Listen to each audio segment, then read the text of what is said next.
May I have your attention, please?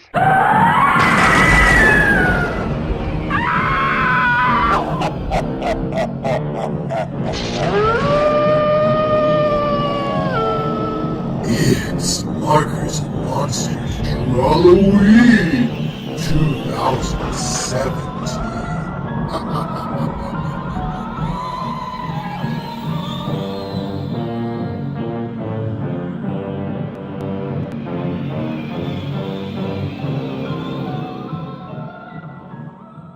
Hi there, folks. Colin here for another great Drawlloween episode. Today's theme, Crypt Creeps. And I thought, what a great time to bust out the pen and ink and just do a cool pen and ink drawing of some gross, Crypt Creeps, basically.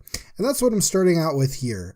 Doing a pencil drawing like this, I find for doing ink work is a definite must. That's why it's a little more detailed than with my markers.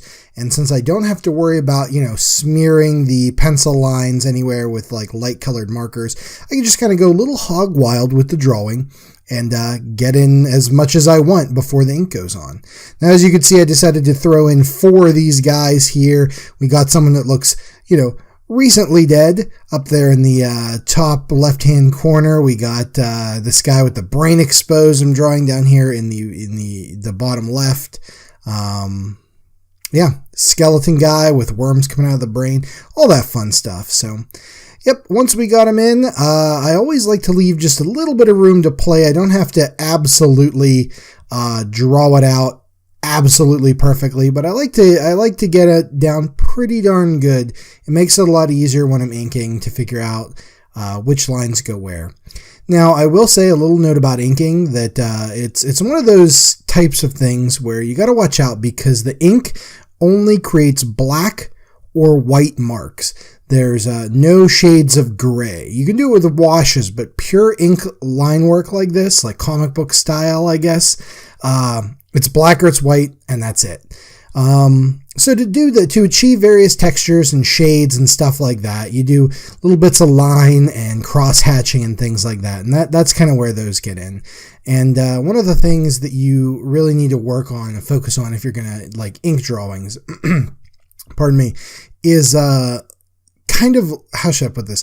Learning what looks good when it dark and light meeting each other. That's where you're gonna get lines and form and shape and things like that in a lot of ways. So you gotta kind of balance out what's light, what's dark, etc. For instance, the guy in the top left-hand corner there, the zombie guy I just kind of finished doing a little bit ago with the holes in his head. Behind his head is mostly white. Behind him, there's a large white areas.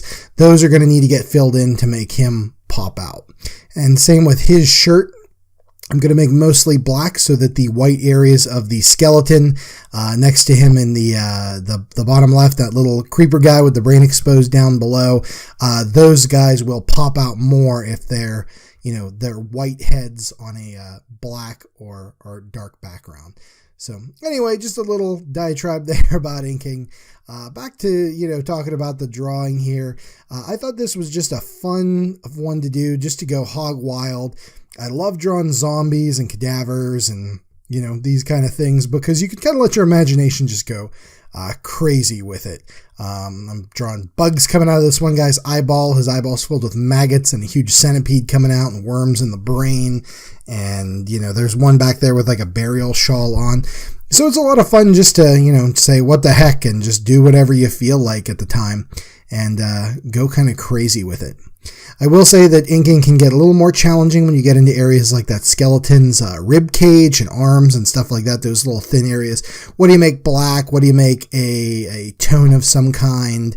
All that sort of stuff. But it's still really fun just to, like I said, let your imagination go a little more wild and just have a blast with it. As you can see, some of the ink tends to pool up and give reflections. As they dry off, they will close out like that. The reflections will cease as the ink dries, and watching it in fast motion, it's a lot of fun to see it dry up. There we go. I'm filling in those little areas of the crypt back there, making them dark to kind of try to pop that out.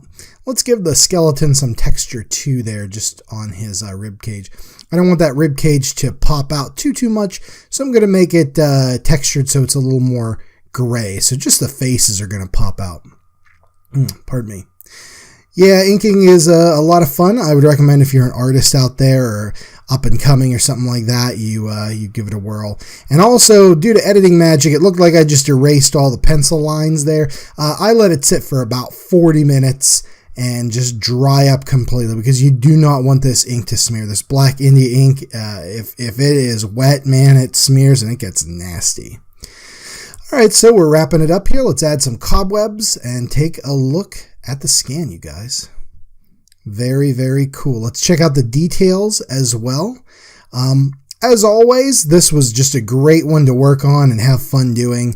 Like I said, letting the imagination go wild is a blast, and it's always fun to bust out the inks and do something a little different than the markers.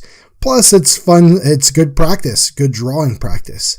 So I guess that's it for me today, guys. I'd like to let you know that unfortunately, due to some personal stuff that's come up, I'm going to have to postpone tomorrow's live stream.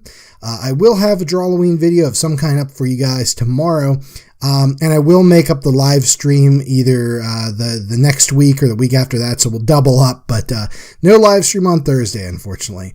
But, oh well. So, hope you guys are enjoying Drawlloween as much as I am, and we'll see you on the next episode. Till then, bye!